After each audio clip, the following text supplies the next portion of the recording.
চারা করার জন্য গোলাপের ডাল এভাবে বসালে শুকিয়ে যায় অথবা গোড়া পচে ডালগুলো নষ্ট হয়ে যায়, এই কথা আপনারা হাজারবার বলেছেন কমেন্টের মাধ্যমে। কিন্তু বন্ধুরা, এর সিক্রেট টিপস কি জানেন?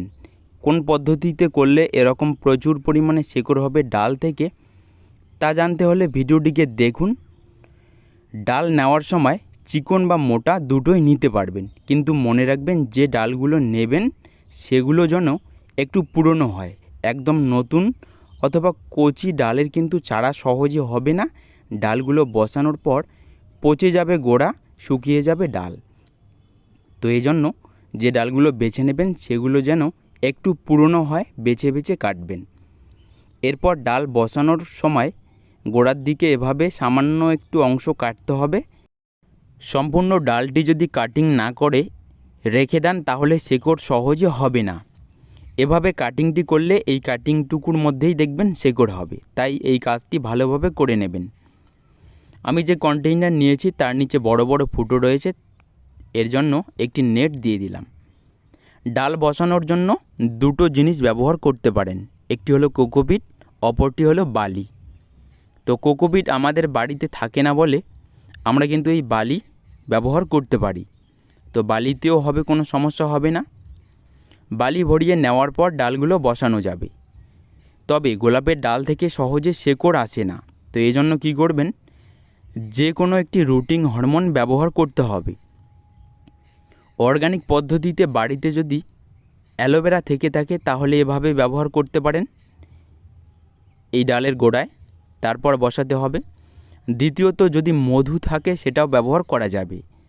তো এগুলো ছাড়াও সবথেকে ভালো কাজ হবে যদি পাউডার ফর্মে যে রুটিং হরমোনগুলো মার্কেটে পাওয়া যায় সেগুলো ব্যবহার করেন।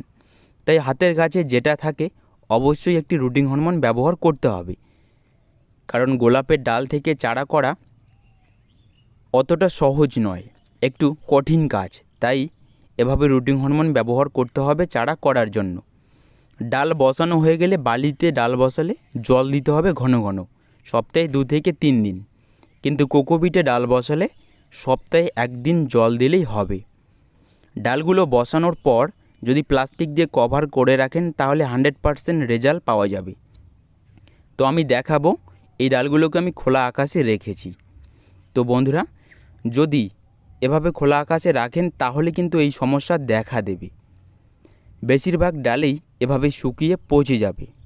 তো এই পচে যাওয়ার সম্ভাবনা থাকে ডালের গোড়ায় ফাঙ্গাস লাগার ফলে, দ্বিতীয়ত ডাল যদি একদম কচি হয়ে থাকে, এবং তৃতীয়ত আবহাওয়ার জন্য। এই গোলাপ গাছ একটি খুবই সেনসিটিভ গাছ। অতিরিক্ত আবহাওয়ার হেরফের হলে, তাপমাত্রার টেম্পারেচার কম বেশি হলে কিন্তু এই ডালগুলো শুকিয়ে যাবে।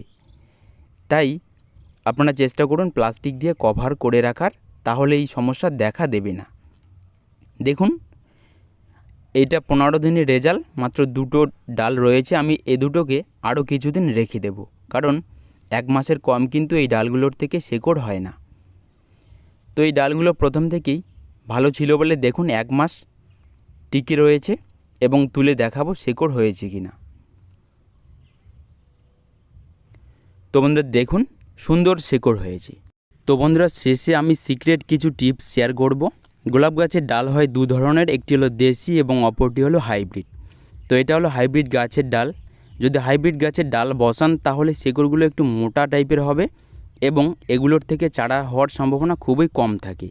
দেশি গাছের ক্ষেত্রে ভালো পরিমাণে চারা করা যায়, আর নার্সারিতে কিন্তু কাটিংগুলো তারা বসিয়ে থাকেন দেশি গাছেরই, তার জন্য সাকসেস রেট হয় দ্বিগুণ। এবং দ্বিতীয়ত প্লাস্টিক দিয়ে অবশ্যই কাটিংগুলোকে ঢেকে রাখতে হবে। প্রথমে আমি ডালগুলো খোলা আকাশে রেখেছি বলে বেশিরভাগ ডালই আমার নষ্ট হয়ে গেছে। তো দেখুন, এবারে ডালগুলো ঢাকার ফলে প্রত্যেকটি ডালের থেকেই কিন্তু নতুন কুশি বাইর হতেছে। তো এটাই হলো সিক্রেট টিপস। গোলাপের কাটিং বসানোর পর যদি টেম্পারেচার সঠিক রাখা যায়, প্লাস্টিক দিয়ে কভার করে রাখেন কিছু দিনের জন্য, তাহলে এরকম কখনোই হবে না, ডালগুলো এরকম পচে যাবে না। তো দেখুন, আমি এগুলো খোলা আকাশে রেখেছি বলে এরকম হয়েছে। তো এটা স্বাভাবিক, আপনাদের ক্ষেত্রেও হবে, আমার ক্ষেত্রেও এরকম হয়ে থাকে। তো ধন্যবাদ বন্ধুরা, এই ছিল ভিডিও। ভালো লাগলে লাইক করতে ভুলবেন না।